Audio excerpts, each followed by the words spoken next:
Welcome to CoWIN express. நம்ம இந்த சேனலில் இப்போ நம்ம என்ன பார்க்க போகிறோம்னா, இந்தியாவின் அரசமைப்பு திட்டங்கள் 1 முதல் 103 வரை திருத்தச் சட்டங்களை நம்ம பார்க்க போகிறோம். ஃபஸ்ட்டு 1951 முதலாவது சட்ட திருத்தம் கொண்டு வந்தாங்க. அது எதை பற்றிய நோக்கம், அதோடைய நோக்கங்கள் என்னென்னா, நில சீர்திருத்தத்தை பாதுகாப்பதற்கு 9வது அட்டவணை சேர்க்கப்பட்டது. பேச்சு மற்றும் வெளிப்பாடு சுதந்திரம், பொது ஒழுங்கு, வெளிநாட்டு அரசுகளுடன் நட்புறவுகள் மற்றும் ஒரு குற்றத்திற்கான தூண்டுதல் ஆகியவற்றின் மீது 3 தடைகள் விதிக்கப்பட்டன. சமூக மற்றும் பொருளாதார ரீதியில் பின்தங்கிய வகுப்புகளின் முன்னேற்றத்திற்கான சிறப்பு ஏற்பாடுகள் செய்ய மாநிலத்திற்கு அதிகாரம் வழங்குவதாகும். அடுத்து 2வது திருத்தச் சட்டம் 1952. ஒரு உறுப்பினரை 7,50,000க்கு அதிகமான நபர்களை பிரதிநிதித்துவப்படுத்தலாம் என்று மக்களவையில் பிரதிநிதித்துவப்படுத்தும் அளவை சரி செய்யப்பட்டது. அடுத்து 3வது திருத்தச் சட்டம் 1954. பொதுமக்களின் நலன் கருதி உணவுப் பொருட்கள், கால்நடை தீவனம், கச்சா பருத்தி, பருத்தி விதை மற்றும் மூல சணல் உற்பத்தி மற்றும் விநியோகத்தை கட்டுப்படுத்த நாடாளுமன்றத்திற்கு தரப்படும் அதிகாரம். அடுத்து 4வது திருத்தச் சட்டம் 1955. நீதிமன்றங்களுக்கு அப்பால் கட்டாயமாக கையகப்படுத்தப்படும் தனியார் சொத்துக்களுக்கு கொடுக்கப்படும் பதில் இழப்பீடு அளவு. அடுத்து 5வது திருத்தச் சட்டம் 1955.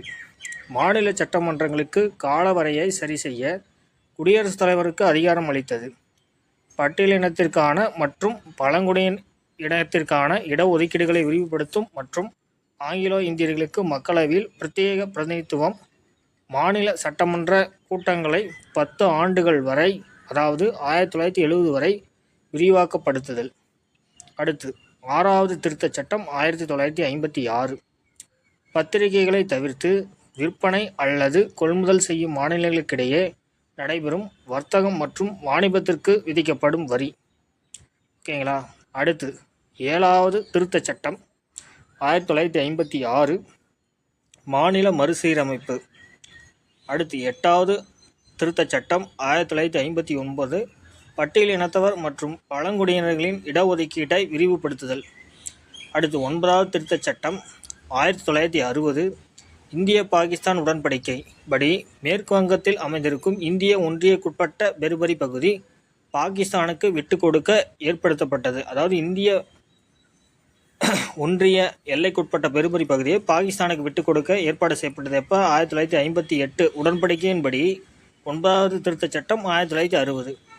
அடுத்து 10வது திருத்தச் சட்டம் 1961. இந்திய ஒன்றியத்தில் தாத்ரா மற்றும் நாகர் ஹவேலி இணைக்கப்பட்டது. அடுத்து 11வது திருத்தச் சட்டம் 1961. நாடாளுமன்றத்தின் இரு அவைகளின் கூட்டத்திற்கு பதிலாக ஒரு தேர்வாளர் குழு உதவுவதன் மூலம் துணை குடியரசுத் தலைவரின் தேர்தல் நடைமுறைகளை மாற்றினர். குடியரசுத் தலைவரின் அல்லது துணை குடியரசுத் தலைவரின் தேர்தலில் தேர்வாளர் குழு காலியிடத்தில் அடிப்படையில் எதிர்க்க முடியாது என்று வழங்கப்பட்டது. அடுத்து 12வது திருத்தச் சட்டம் 1962. இந்திய ஒன்றியத்தில் கோவா, டாமன் மற்றும் டையூ இணைக்கப்பட்டது.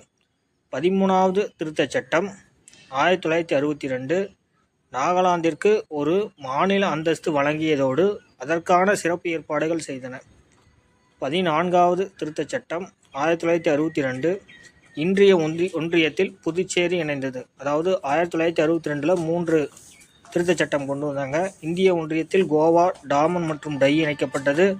நாகாலாந்திற்கு ஒரு மாநில அந்தஸ்து வழங்கியதோடு அதற்கான சிறப்பு ஏற்பாடுகள் செய்தன. இந்திய ஒன்றியத்தில் புதுச்சேரி இணைந்தது.